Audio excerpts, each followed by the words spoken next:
Hello, and welcome to Arsenal Advisors REIMAGINE BioPharma Innovation Showcase. My name is Eric Gubera, EVP Life Sciences at Arsenal Advisors. I have the pleasure of serving as your host and guide to today's summit. For the past 3 years, Arsenal Advisors has gathered the most ambitious change makers in biopharma and medtech to discuss what the future holds and to shape and share best practices. That tradition continues in 2021 with the launch of the Life Sciences practice at Arsenal Advisors, where it is our bold ambition to serve as a force multiplier for innovators in biopharma and medtech, striving to make a difference in the lives of patients. Everything we do, regardless of our role or function in this industry, leads to the patient. If we have learned nothing else in this pandemic, it is that working more closely together has proven to be an accelerant for delivering better for patients. Together, we are better. I have found this to be especially true for innovators and why it is really so important for us to come together. While breakthroughs in pharma and medtech are making the headlines and getting their just due for their amazing progress in the battle against the pandemic, very quietly, too quietly, in my humble opinion, an equally amazing renaissance is taking place with the service providers who power the healthcare industry. I'm talking about breakthroughs in data management that streamline commercialization processes, telehealth, lexical analysis, technologies to help us learn, train, and engage better with our customers, and much more. We will have the opportunity to hear from trailblazing entrepreneurs in these sectors over the next 2 days. We will have the opportunity to explore emerging breakthroughs in how we can do better and reimagine the way we are doing business. So that is why it is important for us to exit our silos and leave the groupthink behind, to reimagine how we go about our business, to take the time to explore the possibilities and see what is out there. This summit is designed to provide our following an opportunity to do just that. So, without further ado, I will introduce our co-chair, Paul Murasko, Head of Digital Customer Interaction North America for Ipsen. Paul, welcome to the REIMAGINE BioPharma Innovation Showcase. Thank you, Eric, and welcome everyone who's online. I'm excited to kick off 2021 and get into some great discussions. I've been partnering with Frank and Arsenal Advisors for a number of years, and the reason I do is because I really love the ability to engage, have great discussions, and learn from my peers. All too often we get hung up in our day-to-day and within the organization you're at. And although that is everyone's day job and focus, I firmly believe that we can't move the needle and advance the mission of pharma and biotech if we don't collaborate. This is not about sharing IP or confidential information. This is about discussing and engaging around topics. Eric mentioned a few, but COVID has changed the norm, and digital has been accelerated via or because of COVID more than anything that I've seen in my career. And ultimately, this is going to help the patient. There is not one company out there that doesn't have a patient-centric or patient focus. And personally, this is why I've chosen to be in healthcare, be it medical device, consumer, or pharma biotech for my whole career, because ultimately I feel no matter what job I did, we were going to help improve the quality of someone's life. And if we can chat, if we can engage with each other, share ideas, share successes, share learnings, we all can accelerate and move the pendulum further and further toward better engagement. I am passionate about customer engagement. And customer can mean different things at different times. But ultimately, no matter if it's an HCP, a physician, a payer, or economic buyer, hopefully all those conversations and all those activities are being done to ultimately help the patient and the caregiver. Don't forget the caregiver in this equation, guys, as we talk, because they are there to help the patient along. Depending on the disease state, they could be as important, if not, as the patient communication that we are doing. So I'm excited about the next 2 days.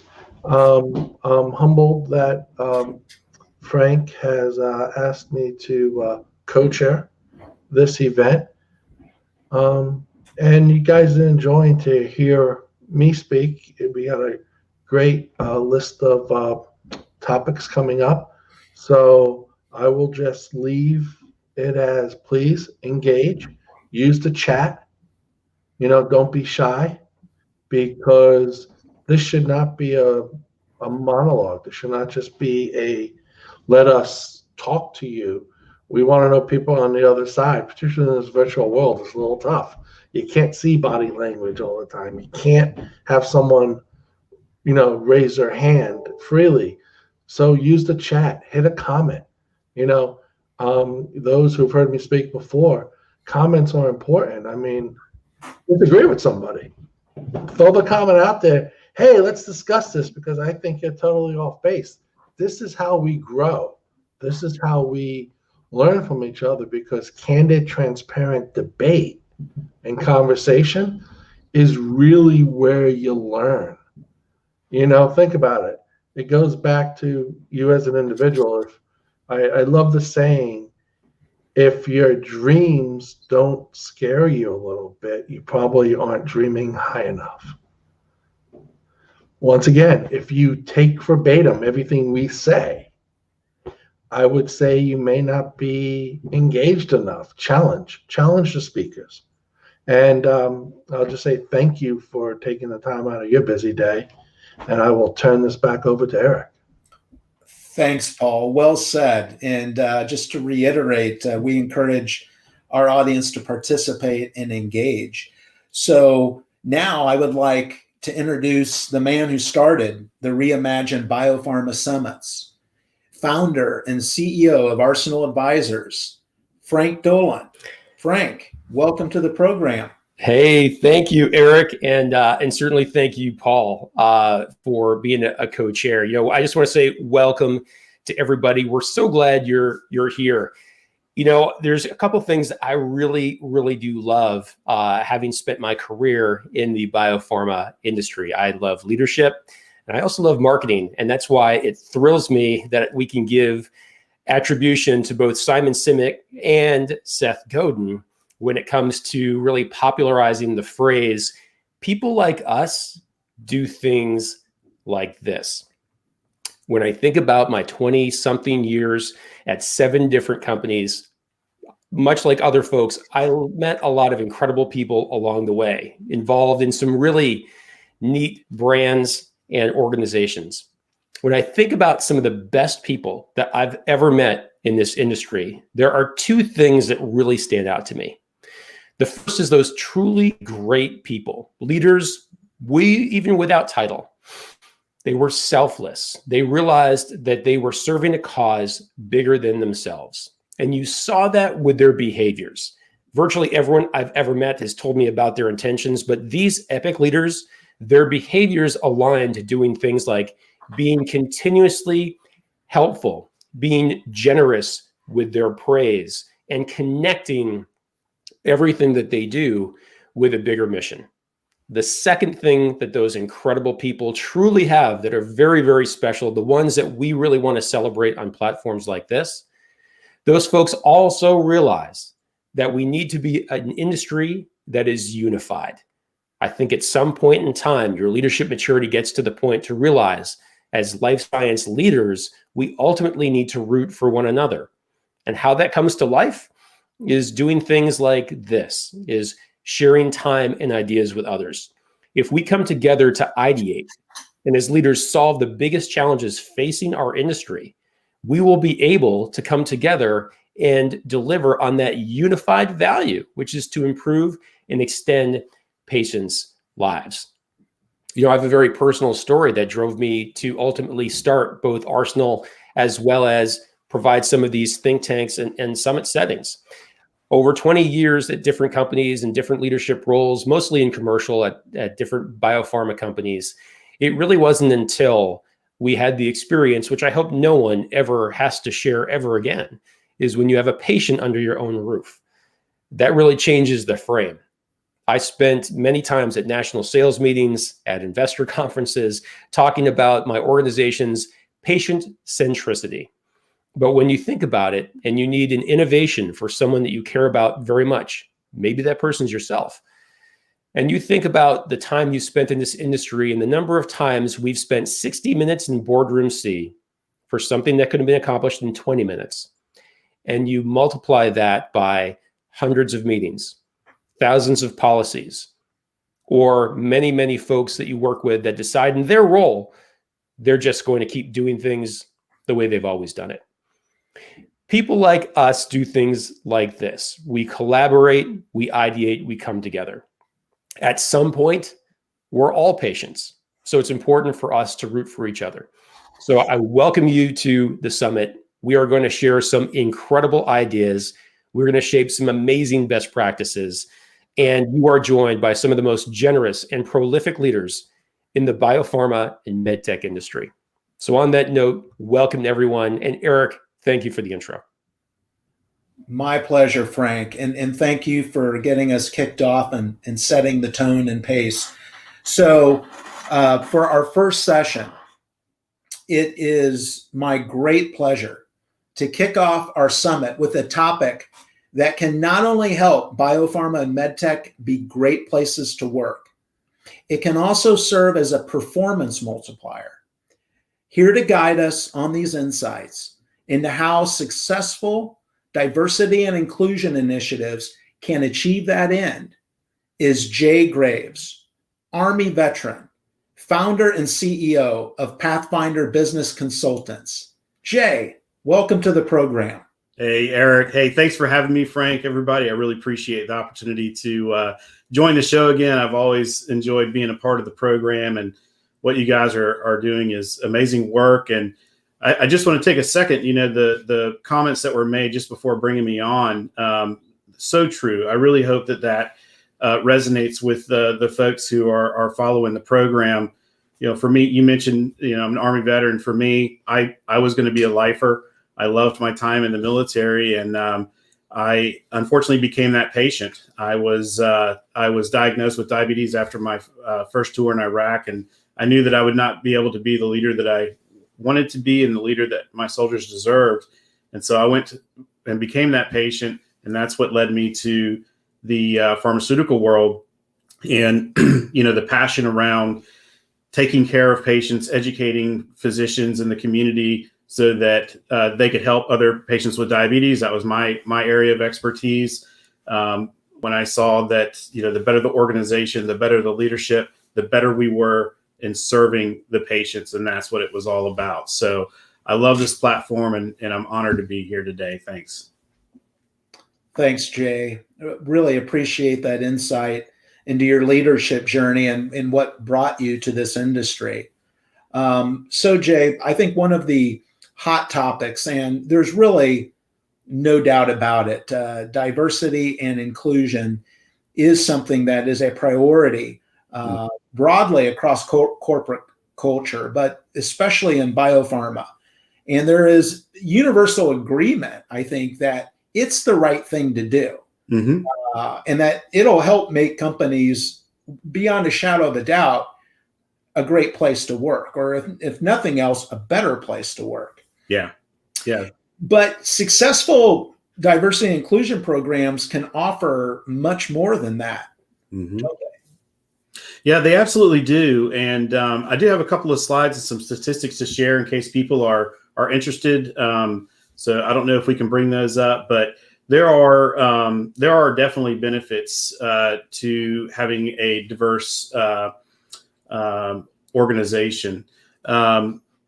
Again, my name is Jay Graves. I'm the founder and CEO of Pathfinder Business Consultants. Just to give a little context here, we're an organizational excellence consulting firm, and we take a holistic approach to helping really unleash the full potential of your organization. The way we look at the world is that everybody has a business strategy and everybody has results. And but what is often missed a lot of times is the attention to the middle, and that's where we come in.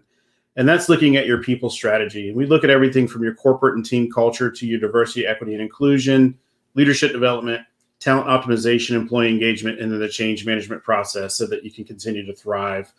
And one of the biggest pillars and one of the biggest areas of focus right now certainly is that diversity, equity, and inclusion space, as you said. And I'll just put these stats here, and we can continue our conversation. But outside of even just the social justice and the right thing to do, piece of diversity. If you just look at what it does for your business results, gender diversity typically increases profitability 21% above average. Gender and ethnic diversity increases it by 33%. Diverse boards are typically 43% above average profitability. You have increased employee engagement. You have increased customer satisfaction. And there's actually a laundry list of other benefits that you have. So even if you just take off your social justice hat, let's say, right, and the right thing to do, I don't know any board, any leadership team, and any company that wouldn't want to have these results. Yet, one of the things that we typically see is that a lot of companies struggle here. Some are doing great jobs, and then others really struggle in trying to understand, where do we get started? How do we be authentic? How do we make a real impact? How do we do it so that it's genuine? And that's where the majority of my conversations have been lately. And it really does bring a holistic benefit to your organization.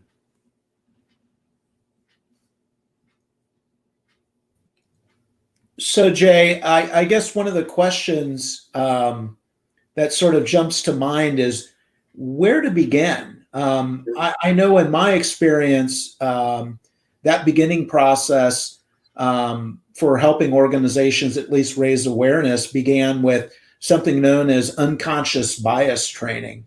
Yeah. What kind of impact can that training have on organizations? Yeah. Thanks for the question. I really think, there's first thing we start off with is just alignment at the leadership team, right? And making sure that we all understand, what does DE&I mean, and what does that mean to your organization? What does your organization look like? And, we kind of put some governance in place and some structure in place. But you're right. Really, the first place that we then go is that inclusion, because some companies will, they'll look at maybe their diversity stats and they'll say, well, we want to increase these. We're going to map that into our hiring profile, into our promotion profile, and that's how we'll work. But if you don't have a inclusive environment, if your people don't feel that they belong, then what you're likely to end up with is high turnover. And that's typically what we see. We always look at what your turnover rates are. And that's why it's so important, because what inclusion does is it creates that sense of belonging. We all have a bias. We all are shaped by our experiences, right? Eric, you're also a fellow veteran. So, from the military perspective, we come from a very diverse background. You're used to working with people from different socioeconomic backgrounds, different cultures, different ethnicities. And it's about you as a team and accomplishing the mission. So we come with that mindset. But it's really hard for a lot of organizations to get there. And so having that unconscious bias training is very important because it allows you to understand what are your biases, right? We're all products of where we come from. I tell a story, and I've written some articles about my grandfather, so I'm interracial, and my grandfather's from Indiana, and his father was the head of the Klan in Indiana. And so he grew up in this environment, right, where, that's all he knew. And then when he volunteered to go to World War II, he was told, hey, you're a radar operator. You'll never have to deal with black people on the ship because they're not allowed up here. They're just in the kitchens. And so that's what he knew, right? And then he saw riots. And so, of course, being, in the 60s, of course, being in his environment, he thought, wow, it was just reinforced that, look, this is how black people operate. So then when my mom married a black guy, of course, you can imagine what happened in the family. And he shared with me when I was about 12 years old that, it took actually me being born and him, he said, begrudgingly coming down to see me with my grandmother. And he said, I realized that this baby, you as a baby, you're going to have to deal with people like me for the rest of your life. And that's when it started his journey to snap him into his biases and start to strip those away. And so we all have them. We all come up in an environment. So that inclusion training allows us to understand and have that empathy to be able to stand in other people's shoes. And maybe you still may not agree with them for whatever reason, but you respect them and you include them, and you can start to have that more open dialogue, which is really needed in this journey.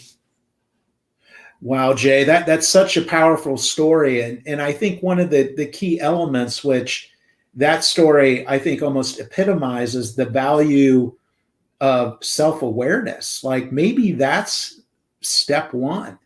And my previous organization, I mean, they did a really good job of sort of making that a priority is to pay attention to that, slow down.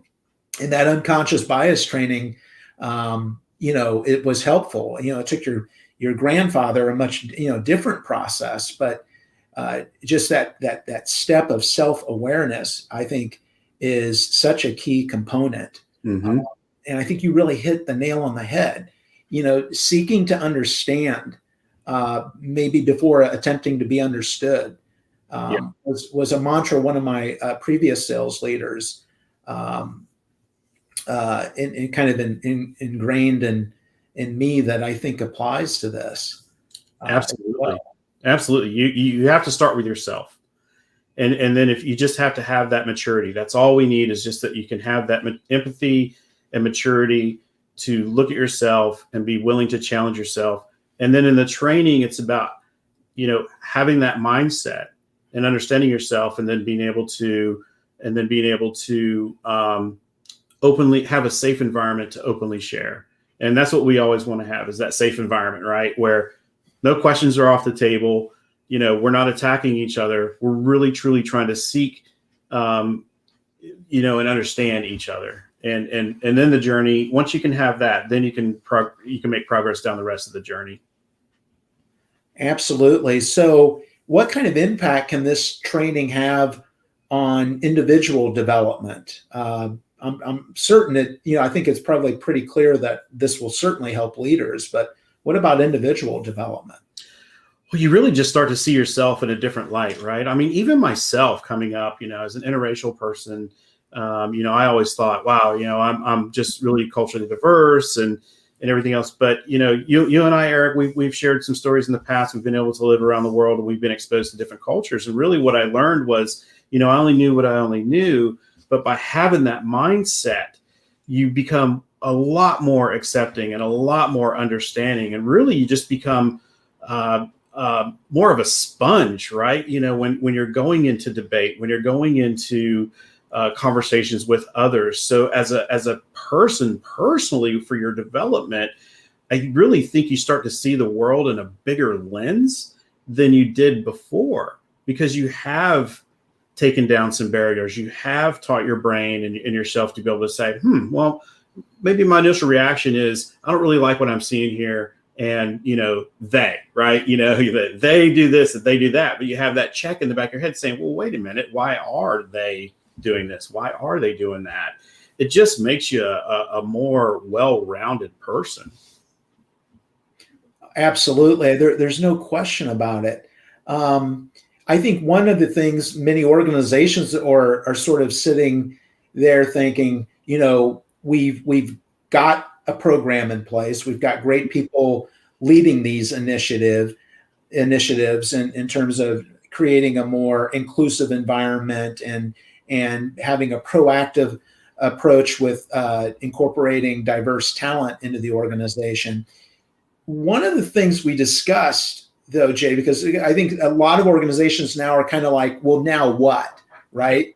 And one of the things we discussed was that there are often hidden D&I assets, diversity and inclusion assets, hidden in plain sight within organizations. Yeah. Who might some of these individuals be?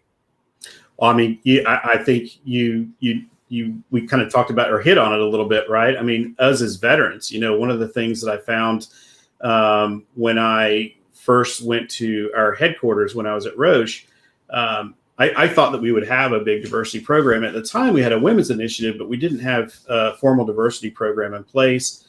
We didn't have any ERGs or affinity groups in place or anything like that. So, as a veteran, I felt very hidden, and I felt like the talent of veterans was hidden because, as you and I know, the military spends, hundreds of thousands of dollars on leadership development. And, just our experiences, we come in typically with a very diverse mindset, a strategic mindset, and a lot of skills. And I was really surprised that we weren't leveraging that. And so I think, veterans are definitely somebody that, unless you have that veterans program where you're very proactive and engaging with your veterans, that's probably a hidden source of talent, right, in organizations. If I can, just a quick story. When I did have some time at the headquarters, I was very supportive of the women's initiative. I was not only a supporter, but I was very, very involved with it, and certainly in the mentorship programs and things like that. So I was leaning in, but a lot of groups were starting to say, well, what about us next, right? What about, we want our voices heard. And I happened to be sitting around and having a couple of beers with some fellow veterans, and it was about a month out from Veterans Day, and we said, let's use this opportunity to put veterans on the map here and really show why we need other underrepresented groups to have a voice at the table. And so we enlisted a couple of people. We went to the leadership and we said, hey, we'd like to do something. And they said, sure, organize whatever you want. And I could kind of tell that they were thinking small. Well, we wanted to go big. And so fast forward only a couple of weeks, we had a big field, right? A big activities field. We had a huge tent, 400 people.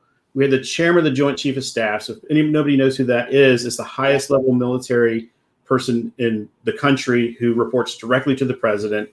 And we had him fly in and talk about the power of diversity and the power of veterans, in particular in organizations, and how we do tend to be underrepresented and underutilized. And we had local politicians there and business leaders. And I remember our leadership team just saying, wow, we're sitting here having a barbecue of 400 people and you've got this level of people here. How did you do it? And I said, we're veterans. We are geared towards mission orientation, highest level of standard, compressed time frames, fighting through ambiguity. I mean, all these things, right? And right after that, we started rolling out a more formal diversity program, which I was a part of. But it really took that opportunity for people to see. I have to say, at the time, it was like, hey, they can go work in the warehouse. They're really physical people. Then they started to realize, wow, we need these folks in our leadership teams. We need these folks across our organization. And then we started to represent other groups. And it was the same aha moment throughout as each one of those groups formed. Wow. And isn't that where the magic happens when you bring talent out of the shadows? And there's a process of then recognition and things like that. Mm-hmm. And there's no question. I remember, like, one of my first experiences at boot camp was the drill sergeants making it clear, we're all green here. Yeah, that's right. And we all have a mission to accomplish. Mm-hmm. And they made it clear, we don't care where you came from or what your background is. We're in this together because, literally the sense of urgency of people's lives, depending on it, created a cohesive sense of purpose. But there's no question, Jay, is there, that people that have those kind of experiences can really add a lot to diversity and inclusion efforts, just because, if nothing else, we're a bit hardwired that way. That's true. I mean, absolutely. Everything you just said is right. I mean, and what I loved about that was being the catalyst for the other groups, right? I mean, I spent some time in marketing and as part of my time at the headquarters, and being in Indianapolis, we weren't overly diverse as an organization, and it was kind of tough. I was a brand new sales director, and I was brought in on a product launch, and the team had come up with this jingle for this new diabetes product that we were going to put out there. And if anybody knows anything about diabetes, it hits the typically the Black and the Hispanic communities a lot harder, and Native Americans a lot harder. And that's, kind of the target market that you want to help, for relieving patients and helping patients. I have to admit, this jingle was not, didn't speak to me. I didn't think it'd speak to my grandmother. I didn't think it'd speak to my dad. Right. And so, I spoke up about that, and I was very quickly shut down. And this was before we had any kind of diversity programs at all. I was very quickly shut down, and then we launched it, and quite frankly, it failed. A lot of people in the community were like, what is this? Why are you making it so happy? What are you doing? And, the minority communities were like, your competitor has BB King and you guys are doing this and everything else. And so kind of as a debrief, I was like, this is why we need representation in our organization. At the time, we didn't have there was no diversity in our marketing department. I was the only person in there of color, and the only diabetic in there as well. And so very quickly, we realized not only the social piece of this, but the business piece of this, right? And that's why you see better customer engagement, more accuracy when you're putting your products in front of people, when you're developing your programs and your products and everything else. I mean, you want to speak to the patient, but then there's subcategories of patients, and you want to make sure that there's some level of representation there. And even if it's not in your marketing department, that you have access to groups within your organization that can help speak and represent, that voice of that customer and that patient. So that was one that really kind of struck me as, hey, this is where it shows a business opportunity, right? Versus even just the social aspect of things. Absolutely. And in your example is just providing clarity to me on where that data comes from, of how having an inclusive and diverse leadership team, having this diverse and inclusive leadership across all aspects of the organization just provides different perspectives, right, that can really open up access to markets and people that are not always included in the marketing efforts. So that just makes total sense, Jay. Mm-hmm. It's why it's a pillar of our people strategy, because you want to have that representation in your organization. And again, then going back to your first piece, you want to have the inclusion to make sure that they have the psychological safety to speak up, that they're going to stay, and that there's that ability to be collaborative. And it's just like our experiences, right? The camaraderie of veterans, when we come together, we tend to come together really quickly and connect almost instantly. And you want that same kind of feeling that you and I know as veterans. You want that across your organization. If you have everybody rowing in the same direction, voices and everybody's perspectives understood, and you're adding that aspect back into your business strategy, you're going to excel. But it's an area where, unfortunately, a lot of people really struggle. And, that's why for us, it's a big piece of where we like to help. because it is tough. You do want to be genuine. You do want to come across and be transparent. And what I find is a lot of people are concerned about making missteps. And what I tell people is, hey, I'd rather be making mistakes forward, when it comes to diversity and falling forward, and creating this kind of safe environment than not doing anything at all. But then that's also why you have experts out there, and why when you do get a level of diversity, having those ERGs, having those affinity groups that can then help you and be a part of sitting at the table. You no longer need a consultant anymore. You no longer need somebody to help guide you. You have that power. It's been unleashed in your organization, and you're going to thrive. Outstanding. I just want to check in and see if there's any questions in the chat. I'll invite Frank into the forum too. If we've picked up any questions, we'll encourage folks to do that.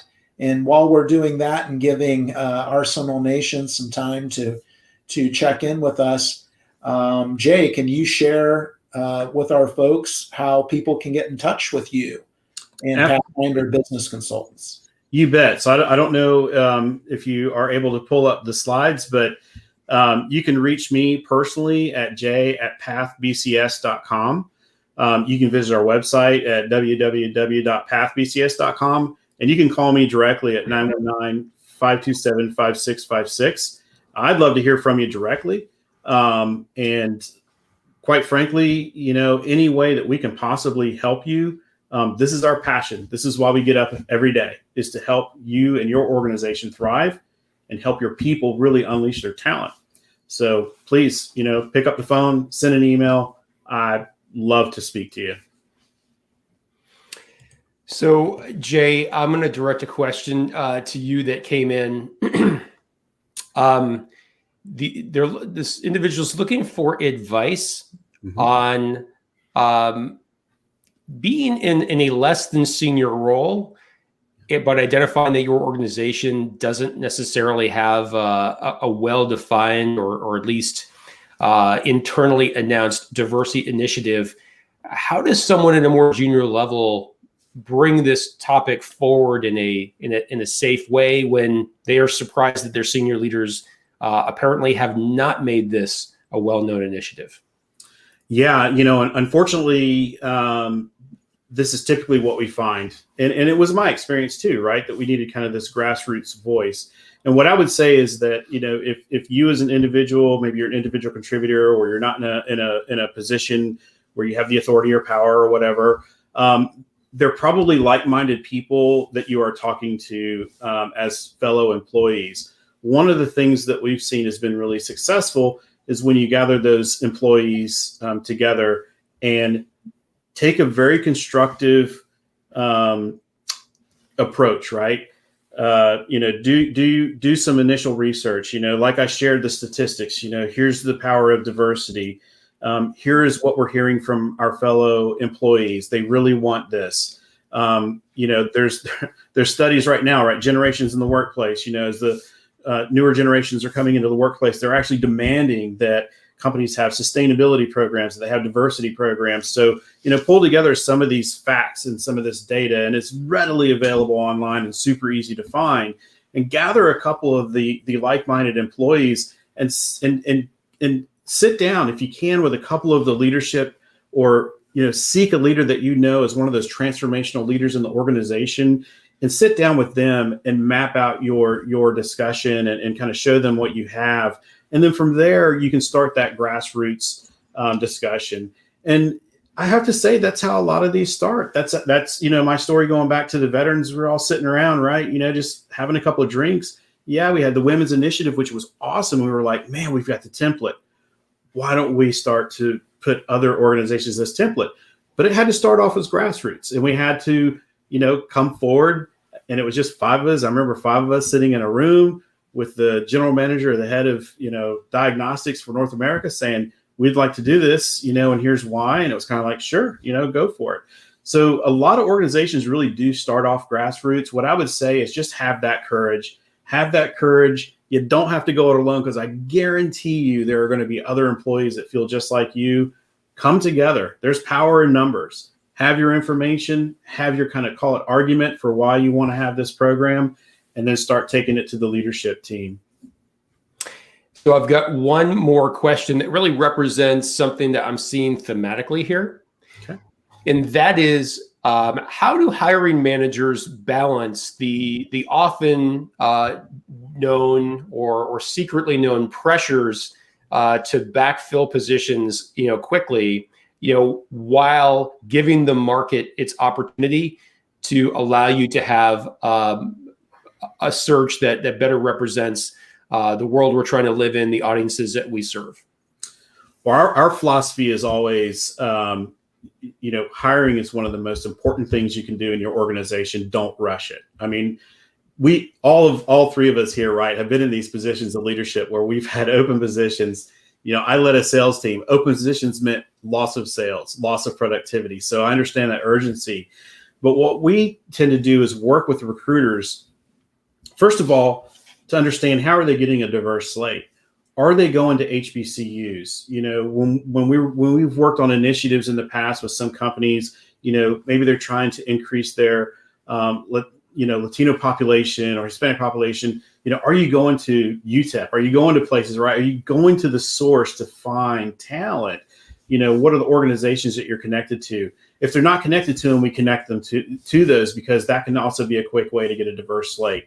And then what we say then is you have your diverse slate, then you can go through your regular hiring process. But if there's a gap in being able to have access to that diverse slate, that's what we need to solve first. Once you have access to HBCUs and some of these other groups, then you're able to quickly bring in a diverse pipeline of highly talented people. And at that point, it's who's the most talented wins the job. Excellent, and very practical advice. So, Eric, I want to give you an opportunity for some closing comments, and I think that we'll talk about what's going on the rest of today. Before that, I will thank everybody. But closing comments from you, Eric. Well, Frank, Jay, and everyone attending this discussion, I just want to thank you all taking the time out of your day to join us in this discussion. That's so important, and it's still overlooked. The value of having an inclusive and diverse corporate culture. And it all starts the individual, like Jay was describing earlier. Speak up if you're feeling a certain way. The real value of successful, diverse, and inclusive organizations is that it empowers people to be their authentic selves at work and in life, if you think about it.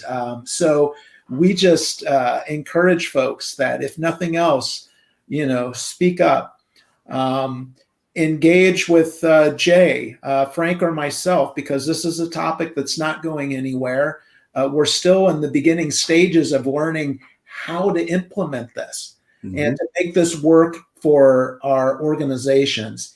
And this, if you think about it, the theme of this summit is innovation. This is the lifeblood of innovation, is having people being able to ideate, to step out of the shadows, participate, and engage. In that people element, if you look at the three pillars at Arsenal Life Sciences, it's about your pipeline's important, right? That's providing the fuel for development. And your commercial strategy, once you have the pipeline, the commercial strategy. But what brings it all together? Element 3, it's the people. It's the people that make a difference, right? Yeah. And we just need to do everything we can in our powers to learn more and bring more folks into the equation to make our organizations a better place. So, that's all I've got, Frank. I'll hand it back over to you. Well said, Eric. Well said. Yeah, great comments, Eric and Jay. As always, great comments. I've seen you, in industry and what you're doing now. It's really, really important. I couldn't think of a better kickoff session, because to both of your points, it really is all about people. And if we want to live a life that delivers innovation for patients, innovation really does start within. It starts in the lab, it starts in the boardroom, but most importantly, it starts in the minds of our people and the culture that we create. I truly believe it's competitive advantage of what we're doing with people. So again, Jay, thank you for your time today. I really appreciate it. Thanks for having me as always, and I look forward to hearing the other guests and continuing to follow the conference. I appreciate what you guys are doing for patients and for the industry. Well, thank you. And I want to make sure that I represent our entire community here that's following this live and in replay by just stating to you, Jay, and you, Eric, both of you, thank you for serving our country. It is a privilege for me to share the stage with two decorated veterans. I appreciate you both. Pleasure to serve. Thank you. All right. Well, we have got a really fun day. In fact, 2 days ready to go for all of you. So I want to share a little bit about that with you. So what's in store? So what we're going to be doing here for the next couple of days at REIMAGINE BioPharma Innovation Showcase is we are going to be bringing forward the people and ideas that can truly transform your brand and your business. So we start off at the top of each hour that the summit is open with a new session. And so the next session, we're going to be talking about omni-channel engagement. If there's anything that we've learned in the last year, is that we may have to look at how we are effectively getting our value proposition to our customers, and certainly the access to key opinion leaders, for key providers, for customers, for healthcare professionals of all sorts, whether you're in medical affairs, you're in research, or certainly you're in sales and market access. The circumstances of the day have made it very, very difficult. And while we've had to change our channels and our approaches, we've had to change the way we think about measuring what good looks like. And we're going to dive deep into that with our next group in just a few minutes. So if you're watching from one of the many social media platforms where we are streaming live, get ready for the next session that will come back on at the top of the hour. If you're on the Hop-In platform with us, you don't have to go anywhere. Go ahead and check out the Expo booth for resources, tools, and on-demand content that will really help you out a lot. But we're really excited to give you a couple days of truly connecting the people and ideas that will transform the life science industry. So on that note, we'll see you in just a few minutes.